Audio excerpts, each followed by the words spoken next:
Fala, gente, graça e paz, tudo bem com vocês?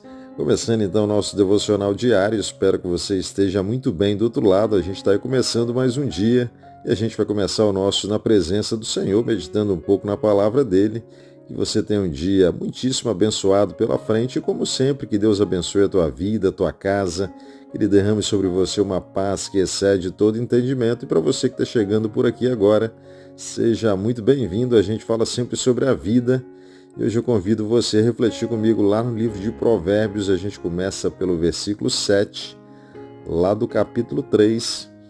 E a palavra de Deus, ela nos diz assim, ó: Não seja sábio aos teus próprios olhos, tema o Senhor e afaste-se do mal. Amém? Então, essas palavras escritas pelo rei Salomão, elas chegam até nós, nos dias de hoje, mesmo depois de tanto tempo, com a mesma verdade, com o mesmo poder. Imagina só a cena: Salomão, o homem mais sábio que já existiu, prestes a assumir o trono do seu pai Davi, e Deus ele se aproxima daquele jovem rei e lhe diz: peça o que quiser e eu lhe darei. E ali na sua juventude, toda inexperiência, Salomão ele pede sabedoria, sabedoria para governar o povo de Deus. Ele faz ali uma escolha extremamente sábia, não é verdade? Que bom seria se os jovens dos nossos dias pedissem sabedoria antes de riqueza, antes de fama. E como consequência ali, a sabedoria de Salomão o tornou o governante mais famoso, mais bem-sucedido do seu tempo.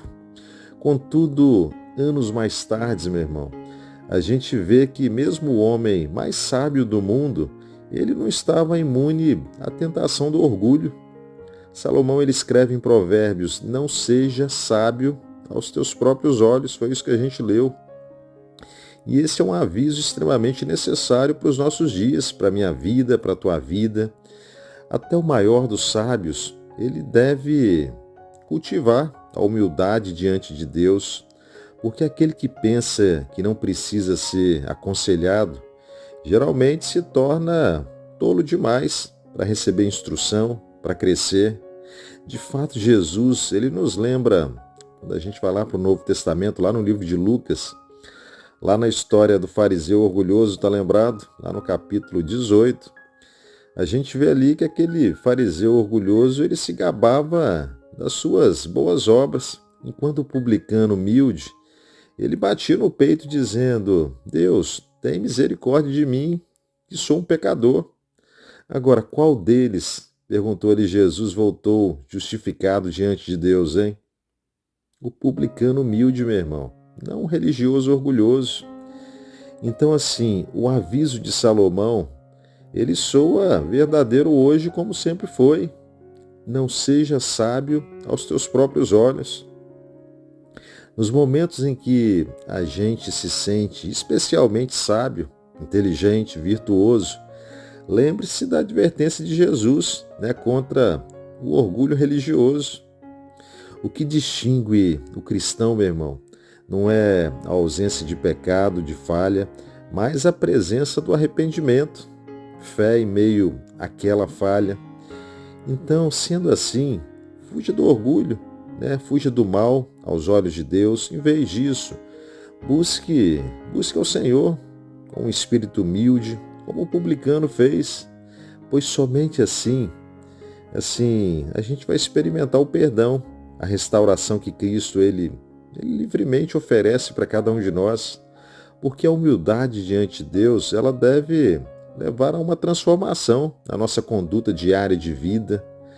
E como Salomão ele escreve, o antídoto para a arrogância é temer ao Senhor e afastar-se do mal. A gente olha para a Bíblia e ela frequentemente ela liga essas duas situações.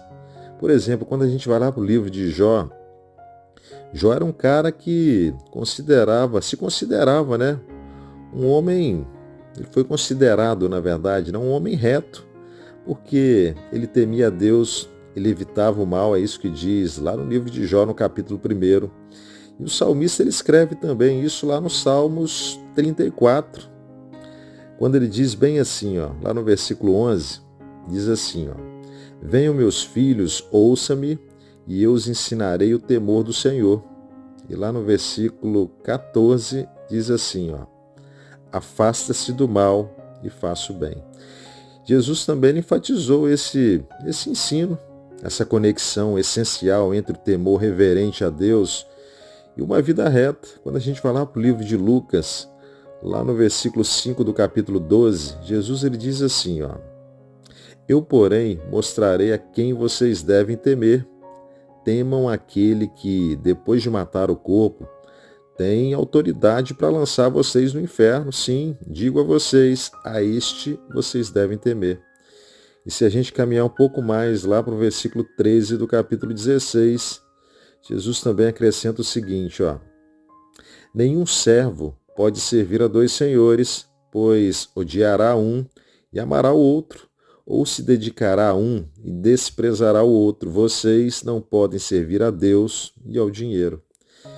Então, o verdadeiro temor do Senhor, meu irmão, ele deve necessariamente levar a mudanças práticas na nossa vida, seja nos nossos relacionamentos, na forma da gente fazer negócio, nas nossas finanças, nos nossos hábitos diários, na nossa forma de tratar a gente, no nosso estilo de vida.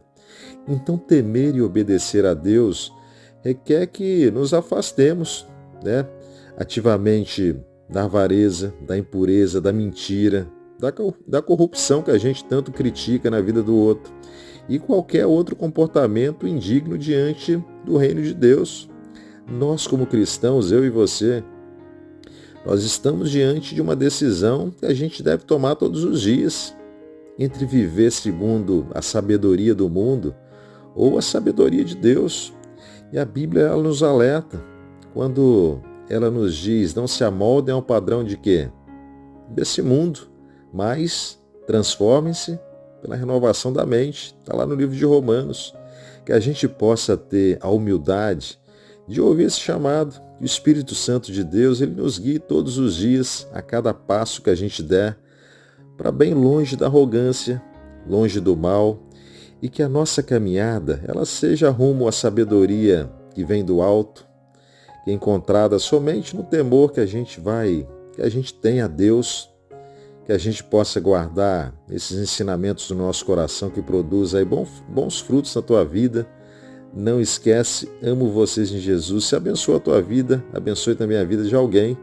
E amanhã, se Deus permitir, a gente retorna aqui de novo para meditar um pouco mais na palavra de Deus, pensar um pouco mais na nossa vida e que Deus abençoe ricamente a tua vida, tá bom? Grande abraço, fiquem todos com Deus. Tchau, tchau.